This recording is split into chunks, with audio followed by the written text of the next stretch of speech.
नीयत से ये आए हैं, उनके नीयत को आप पूरा कर दो। পবিত্র ঈদ উৎসব উপলক্ষে সম্প্রীতি ও সৌহার্দ্যের বার্তা ছড়িয়ে দিতে উদ্যোগী হলেন 22 নম্বর ওয়ার্ডের পরিচিত সমাজকর্মী বরুণ মল্লিক। শনিবার তিনি রাজা কাটরা মাজারে গিয়ে রাজ্যের মুখ্যমন্ত্রী মমতা বন্দ্যোপাধ্যায়ের শুভেচ্ছা বার্তা পৌঁছে দেন। শুধু মুখ্যমন্ত্রীর শুভেচ্ছাই নয়, ওই এলাকার তৃণমূল প্রার্থী বিজয় উপাধ্যায়ের পক্ষ থেকেও শুভেচ্ছা বার্তা দেন দীর্ঘদিনের ঘাসফুলের সৈনিক বরুণ মল্লিক। পাশাপাশি মাজারে উপস্থিতদের হাতে ফলের ঝুড়ি তুলে দেন বরুণ মল্লিক।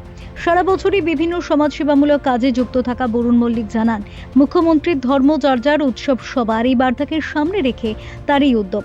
ঈদের মতো পবিত্র উৎসবে সকল সম্প্রদায়ের মানুষের মধ্যে সম্প্রীতির বন্ধন আরো দৃঢ় করাই তার মূল লক্ষ্য। আজকের দিনটা খুব পবিত্র দিন, ঈদ, পবিত্র ঈদ। মমতা বন্দ্যোপাধ্যায় আমাদের প্রিয় মুখ্যমন্ত্রী, আমার দলের নেত্রী, সবসময় বলেন যে সম্প্রীতির কথা। তো ভারতবর্ষের যত রাজ্য আছে সেই রাজ্যের মধ্যে বাংলা একটা অন্যতম সম্প্রীতির ক্ষেত্র। আপনারা জানেন যে আমাদের মধ্যে বিভেদ সৃষ্টি করে হিন্দু মুসলমান বলে যে মানুষের মধ্যে বিভ্রান্ত সৃষ্টি করে ভারতের সংবিধান, ভারতের ঐক্য, ভারতের সম্প্রীতিকে যারা ধ্বংস করছে তাদের আজকে বার্তা দেওয়া উচিত বলে আমি মনে করি। এবং দিদিমণি তাই আজকে পাঠিয়েছেন প্রত্যেকটি ওয়ার্ড ভিত্তিক যাদের মসজিদ আছে সেই মসজিদের ইমামদেরকে একটু মিষ্টি ফল, এবং দিদিমণি তার সঙ্গে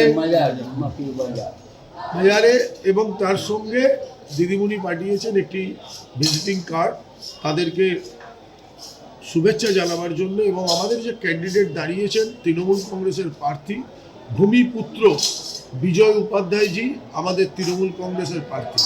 আমি এই 22 নম্বর ওয়ার্ড থেকে বিলংস করি, আমি 22 নম্বর ওয়ার্ড তৃণমূল কংগ্রেসের সভাপতি। তাই আমার হাত দিয়ে বলেছেন যে আজকে এই আমার ওয়ার্ডে দুটি জায়গা রয়েছে, সেই দুটি জায়গায় আমি আমাদের সহকর্মী, দলীয় সহকর্মীদেরকে নিয়ে, যেমন রাজা রয়েছে, কানু রয়েছে, আমার বাপি রয়েছে, সকলে, এবং রাজেশ দা যে এখানকার একজন একটু সিনিয়র মোস্ট পার্সন। দেখুন আমরা সব হিন্দু মানুষ, রাজেশ দাও এখানে রয়েছে, সবাইকে নিয়ে আমরা ওয়ার্ডে আজকে তাদেরকে সম্মান জানাচ্ছি এবং আমরা সম্প্রীতি বার্তা দিতে এসেছি। বিজয় উপাধ্যায়ের শুভেচ্ছা বার্তা ও বরুণের এই উদ্যোগকে সাধুবাদ জানান মাজারের ইমামরাও। তাদের মতে এই ধরনের উদ্যোগ সমাজে পারস্পরিক ভ্রাতৃত্ববোধ আরও মজবুত করে। Bureau report, channel 10।